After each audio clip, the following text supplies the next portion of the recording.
বাচ্চাটার কি অবস্থা এটা আসলে আপনারা বুঝতে পারছেন যে এত গভীরে ছোট্ট মানে এটা তো 8 ইঞ্চি এখন হয়ে গিয়েছে 6 ইঞ্চি, তো এরকম 8 থেকে 6 ইঞ্চির একটা সুড়ঙ্গতে অনেক নিচে কতটুকু অক্সিজেন থাকে এটা আপনারা বুঝতে পারছেন। যদিও আমরা মানে ইজেক্টরের মাধ্যমে আমরা মানে ভেন্টিলেশন দিয়ে আমরা অক্সিজেন পৌঁছানোর ব্যবস্থা করেছি, বাট এটা কতটুকুই বা হতে পারে এটা একটা ইস্যু।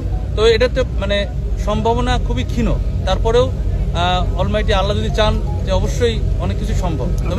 বন্ধ করে রাখছেন তার মানে কি মেসেজ? আপনারা তো অক্সিজেন যেটা দিচ্ছিলেন সেটা বন্ধ করে রাখছেন, তার মানে না, এটা তো যখন আমরা দেখেছি যে আমাদের এই সার্চ ভিশন ক্যামেরা যখন গিয়েছে, আমরা যখন আসার পরে সার্চ ভিশন ক্যামেরা যখন আসার পরে যখন দেখা হলো যে উপরে আপনার হচ্ছে মাটি পড়ে গেছে, যেটা তখনই স্থানীয় যারা ছিলেন তারাই বললেন যে আপনারা আসার আগে আবার আমাদের স্থানীয় যারা আছেন তারা আবার চেষ্টা করেছেন।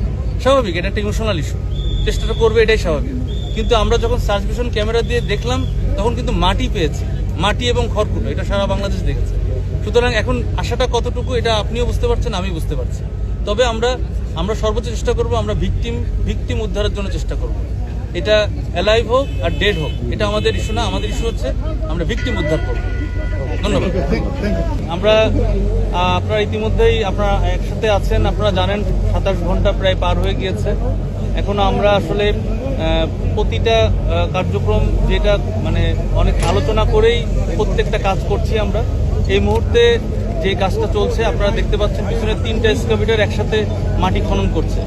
আসলে শ্যাফট অথবা যে গর্ত করে নিচে যাওয়া ছাড়া আমরা আর কোনো উপায় দেখতে পাচ্ছি না। সর্বোচ্চ আমরা বাংলাদেশের সব বড় বড় রেস্কিউয়ারদের সাথে কথা বলেছি এবং আমরা এখানে স্থানীয় প্রশাসন প্লাস সাংবাদিক ভাই এবং অন্যান্য যারা রয়েছেন স্থানীয় লোকজন সবার সাথে কথা বলেই আমরা এই একটা পদ্ধতি একমাত্র সঠিক পাচ্ছি যে এটাকে এখন আমরা যেহেতু 40 ফিট পর্যন্ত আমরা গিয়েছি, এখন পর্যন্ত ভিকটিমকে উদ্ধার করা সম্ভব হয়নি। সুতরাং আমাদের যেটা মনে হচ্ছে যে এটা আরও গভীরে যেতে হবে, যার কারণে মাটি যাতে চারপাশ থেকে ভেঙে না পড়ে, মাটির যে গঠন ওটাকে ঠিক রেখে এবং মাটির যেহেতু একটা বড় চ্যালেঞ্জ যে মাটি যেহেতু ভেঙে আবার আমাদের অন্যান্য ড্যামেজ না করে, অর্থাৎ অন্যান্য রেস্কিউয়ারদের আবার বিপদে না ফেলাই, এই জন্য আমরা চেষ্টা করছি যাতে একটা স্লোপ করে এই এক্সকাভেটরগুলো এসে যাতে কাজ করতে পারে এবং আরও গর্তটা খনন করতে পারে। তবে আমরা এখন আরও চেষ্টা করব যে আরও নিচের দিকে যাওয়ার জন্য। এখানে আরও কিছু চ্যালেঞ্জ রয়েছে, পানি উঠে যেতে পারে, তারপরে মাটির যেহেতু প্রকৃতি এখানে নিচের দিকে যত যাচ্ছি তত আরও মানে এঁটেল মাটি মানে এঁটেল দোআঁশ মাটি দেখা যাচ্ছে, যার কারণে পানির একটা শঙ্কা রয়েছে। তা আমরা চেষ্টা করছি যাতে দ্রুত এটা মানে যাতে আমরা উদ্ধার করতে পারি, এটার জন্য সবার সহযোগিতা কামনা করছি এবং আমরা কাজ করছি, আপনারা দেখতেই পাচ্ছেন। আচ্ছা, এখন পর্যন্ত ভিকটিমকে শনাক্ত করা যায়নি, আমরা যতটুকু জানি, সেই ক্ষেত্রে আপনার অনুমান করে আসলে কত খনন করবেন? আমরা যতটুকু জানতে পেরেছি আসলে সীমাবদ্ধতা প্রথমত আমরা এসেই যখন দেখি যে আমাদের সার্চ ভিশন ক্যামেরা যেটা এটা ভিতরে যে দেখার পরে দেখা যায় যে মাটি মানে ভিকটিমের উপরে মাটি চলে আসছে এবং খড়কুটোও ছিল, যেটা বোঝা যাচ্ছে যে আমরা আসার আগে কেউ না কেউ চেষ্টা করেছে।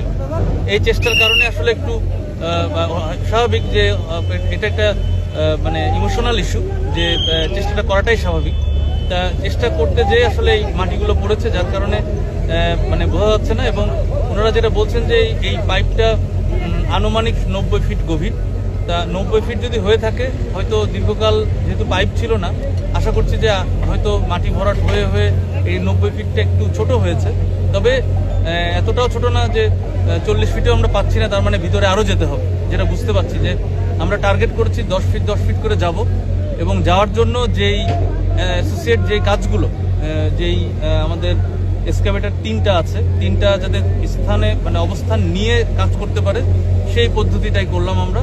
এবং আমরা সম্পূর্ণ আমাদের সবার সেফটি ঠিক রেখে কাজটা করছি। কত সময় লাগতে পারে লক্ষ্যে পৌঁছতে আমরা আসলে বলতে পারছি না, কারণ আমরা এখন ওই 10 ফিট করে দেখবো, কারণ আমরা 40 ফিট অ্যাট স্ট্রেচ গিয়েছি, আপনারা দেখেছেন অ্যাট স্ট্রেচ আমরা 40 ফিট যেয়ে আমরা পেলাম না। সুতরাং আমরা ধারণা করছি যে আরও 10 ফিট যেয়ে দেখবো যে কী পরিস্থিতি, তারপরে হয়তো আমরা একটু ম্যানুয়ালিও আমরা ট্রাই করব যাতে মাটি চারিপাশ থেকে ধসে না পড়ে, এটার জন্য একটু দেরি হচ্ছে।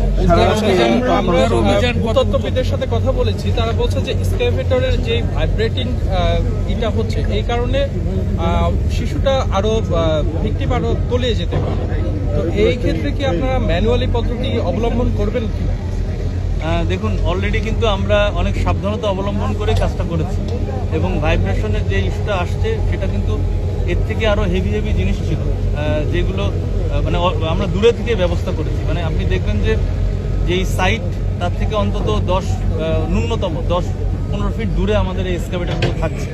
তবে এটা মানে এটার অবশ্যই সম্ভাবনা হতে পারে যে যেহেতু ওখানে পাইপই নেই, মানে ওই গর্ত যেটা ছিল সেখান থেকে কিন্তু পাইপটা উঠে গিয়েছে। সুতরাং এরকম ঘটনা ভাইব্রেশন ছাড়াও হতে পারে, যে একটা মাটির হালকা চাপ পেলেও সেটা কাভার হয়ে যেতে পারে ওই গর্তটা।